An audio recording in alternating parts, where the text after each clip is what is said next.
के संवेदन को सुना भी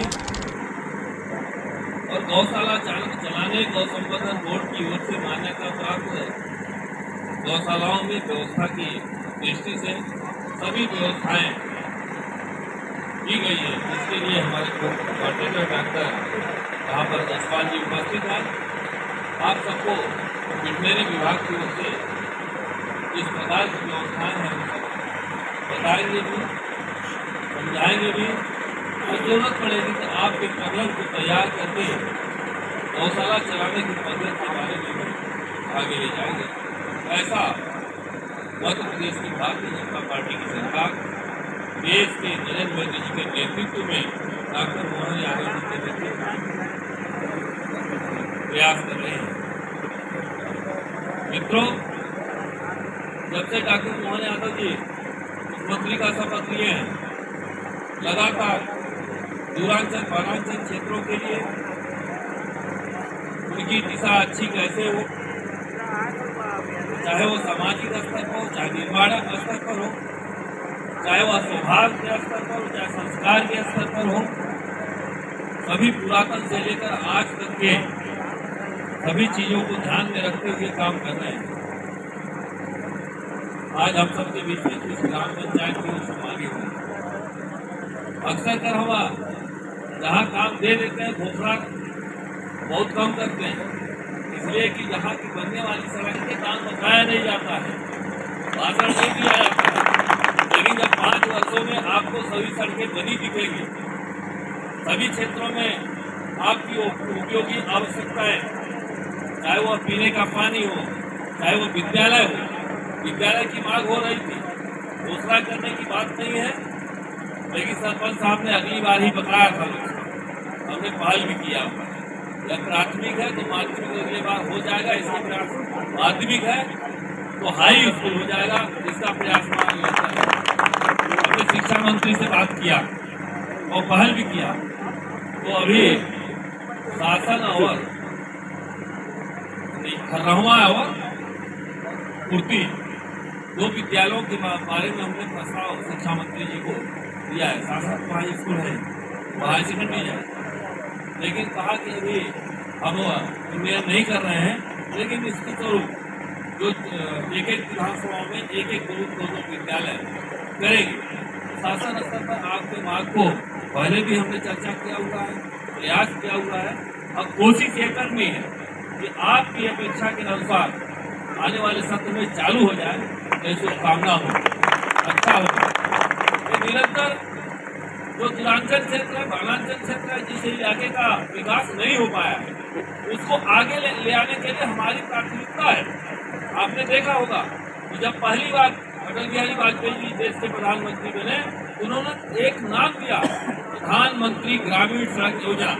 उस योजना का उद्देश्य ही था, उसमें नाम नहीं था, नाम दे देते कि अटल बिहारी वाजपेयी प्रधानमंत्री नहीं दिया, इसलिए निरंतर चलती रहे। गाँव को जोड़ना है, गांव को शहर से कैसे जुड़ेगा, एक पुलिया। अभी पुलिया बता रहे हैं कि हम लोग कैसे काला पानी करते हैं जब तक पुलिया नहीं बनती। आप बता नहीं रहे थे, मैं उस समय इस्कान कंपनी में ट्रैक्टर चला रहा था भैया, और उस पुलिया में निर्माण में भागीदार था। अब ये कहेंगे कि इतनी उम्र में 86 का समय था, हाई सेकेंडरी में पढ़ रहा था, तो ट्रैक्टर हमारे हम लोगों के पास था, तो लगाने की बारी आई तो इन्होंने कौन जाएगा, अपने हम ही चले जाते हैं। तो वैसे कैसे कैसे रजनीकांत से तिहरा होते हुए परदेही तिहरा होकर के शासन पहुंचे और 3-4 घंटे लग गए। बरसात के समय से कई नाले थे, कई पुलिया नहीं थी, लेकिन आज सब बदला हुआ नजर आ रहा होगा।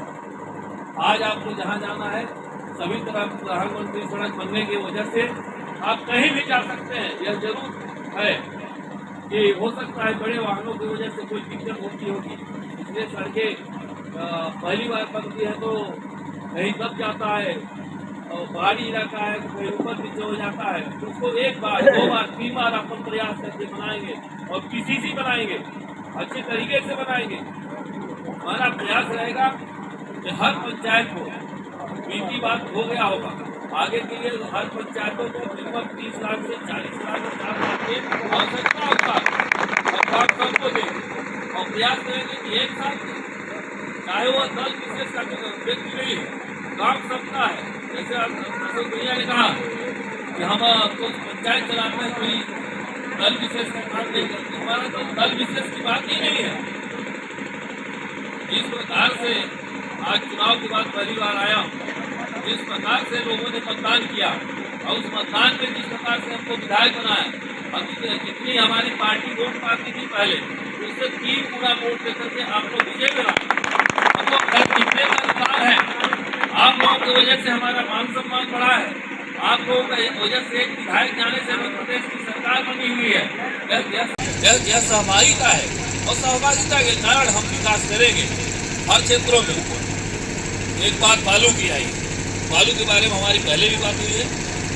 अगर सरपंच साहबान एक दिन का आप समय देंगे, मैं आप सभी अपनी विधानसभा के सरपंचों के साथ बैठूंगा और आपके साथ कलेक्टर साहब को बैठाऊंगा कि जो आपके प्रधानमंत्री आवास बन रहे हैं, आपको सुविधा प्राप्त हो सके। हम भी जानते हैं महंगाई के कारण आवास तो हमारी सरकार दे रही है, लेकिन महंगाई के कारण उनको आवास ठीक ठाक बनाने के लिए दिक्कत आ रही है। इसलिए एसडीओ साहब आप पहल करेंगे, जितनी आवश्यकता होगी, जितनी आवश्यकता बालू की होगी, क्वांटिटी के हिसाब से अब बातचीत करके जो रीजनल रेट होगा ठेकेदार का, उस रेट में आप सबको उपलब्ध कराने की घोषणा करता हूँ और दिलाने की भी वादा करता हूँ। इसके लिए तत्काल कोई टाइम नहीं है। अगर सबके पास समय हो तो हमारे पास कल ही समय है। हम कल ही समय बात करके आप सबको बैठाने का प्रयास करेंगे।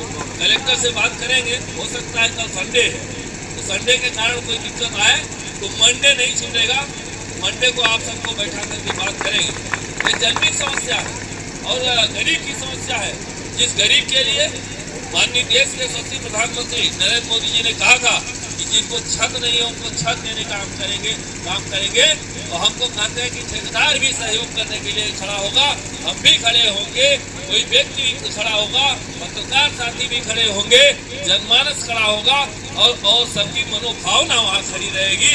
यह विचार व्यक्त करते हुए आशा ने विश्वास दिलाता हूँ कि आपका यह मार्ग प्रशस्त होगा और ओरिजिनल जो रीजनल रेट होगा, न्यूनतम रेट होगा, उस रेट पर आपको बालू मिलेगी, इसकी घोषणा करता हूँ। मित्रों, आज यादव समाज की ओर से गोवर्धन पूजा जयंती है। आज सरदार वल्लभ भाई पटेल जी की जयंती है।